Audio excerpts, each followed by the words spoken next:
मज़ेदार रेसिपीज़ के लिए मेरे चैनल को सब्सक्राइब करें और डेली रेसिपीज़ के लिए बेल आइकन को क्लिक करना ना भूलें। Welcome to tasty food with Maria.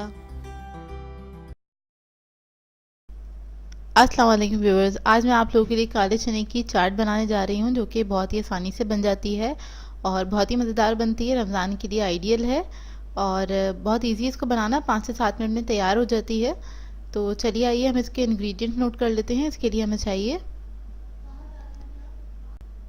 400 ग्राम मैंने काले छोले लिए थे। इसको मैंने ओवरनाइट सोक कर दिया था सोडा डाल के और सुबह में इसको नमक डाल के बॉईल कर लिया है बस। इसके अलावा हमें प्याज की ज़रूरत होगी, आधा कप स्लाइस कर लिया है प्याज को। ये इमली का पल्प है, तकरीबन आधा कप के बराबर का है। इसमें थोड़ा पानी ज़्यादा है इसलिए आप लोगों को दिख रहा होगा ये ज़्यादा।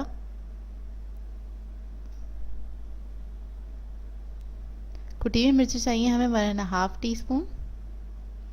ये चाट मसाला जो मैंने आपको सिखाया था दही बड़ों का मसाला 1.5 टीस्पून। सॉल्ट 1/2 टीस्पून या हस्बे जायका। ज़ीरा लिया है 1 टीस्पून।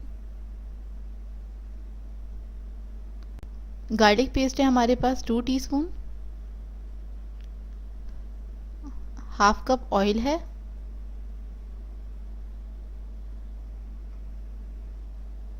इसके लिए हम क्या करेंगे, एक पैन लिया है मैंने, कढ़ाई लिया है और उसके अंदर ऑयल डाल दिया है।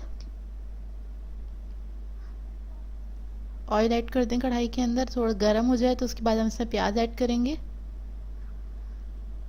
और प्याज को हम हल्का सा फ्राई करेंगे। तकरीबन 2 से 3 मिनट तक इसको मैं फ्राई करूंगी। इसको हम कलर नहीं आने देना है प्याज को।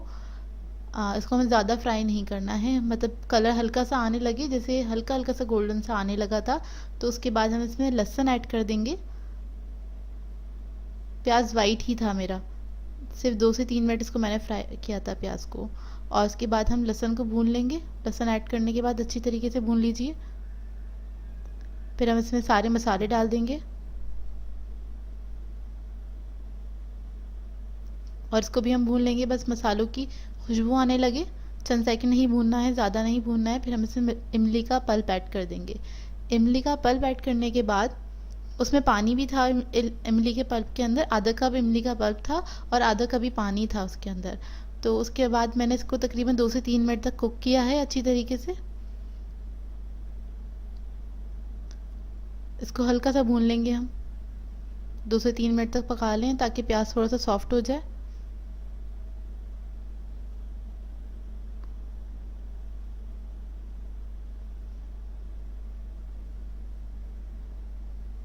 इसको भून लीजिए और ये बहुत जल्दी बनने वाली रेसिपी है। आपके पास अगर छोले बॉयल हुए हुए रखे हैं तो आप आराम से इसको बना सकते हैं, 5 मिनट में तैयार हो जाते हैं ये।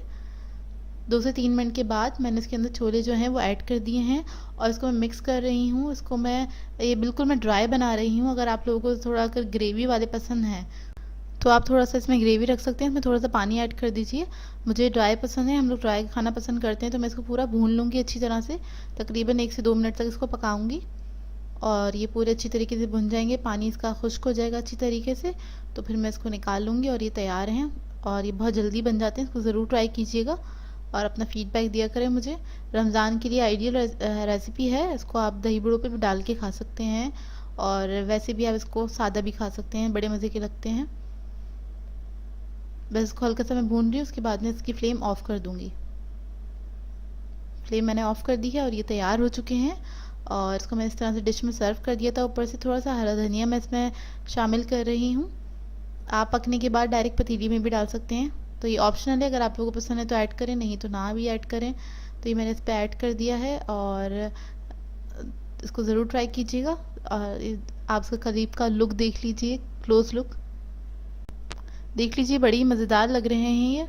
तो इस रेसिपी को ज़रूर ट्राई कीजिएगा और रमज़ान है तो मुझे अपनी दुआ में ज़रूर याद रखिएगा। सो व्यूवर्स, अगर आप लोगों को मेरी रेसिपीज़ अच्छी लगती हैं तो मेरे चैनल को सब्सक्राइब करें, लाइक करें, कमेंट ज़रूर किया करें, शेयर भी ज़रूर किया करें अपनी फ्रेंड्स के साथ, फैमिली के साथ। सो मुझे अपनी दुआ में याद रखिएगा। अल्लाह हाफ़िज़।